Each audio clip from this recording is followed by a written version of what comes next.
3-4 ঘন্টা আগে আপডেট পেলাম যে শাকিব খান এই চরিত্রটা করবে।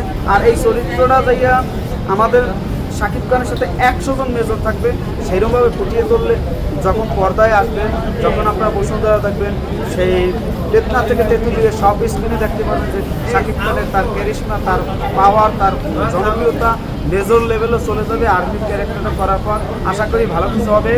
আর এই ক্যারেক্টারে আমি চাই নায়িকা চাই ইন্ডিয়া থেকে হোক বা পাকিস্তান থেকে হোক, বাংলাদেশে এই সমস্ত ক্যারেক্টারে বাংলাদেশ নায়িকা মানাবে না। এখানে নায়িকা লাগবে ভিনদেশি, ইন্ডিয়া থেকে বা বলিউড থেকে নায়িকা লাগবে, যেহেতু ক্যারেক্টারটা অন্য লেভেল, অন্য উচ্চতায়। আমরা চাই শাকিব খানকে নেক্সট লেভেলে নিয়ে যেতে। শাকিব খান যে সেই প্রথম অনন্ত ভালোবাসা থেকে তাণ্ডব, এই যে ধামাকা একটার পর একটা 2005 সালে 4 সালে খুনি শিকদার, তারপর যে 5 সালে আমার স্বপ্ন তুমি, তারপর সে বাদা, আরও সিটি জোন, এই সমস্ত ছবি করে তার যে উত্থান, সেই উত্থান 5 থেকে এখন 25, এই 20 বছর তার উত্থান, তার একটা চুলও ছেড়তে পারে না।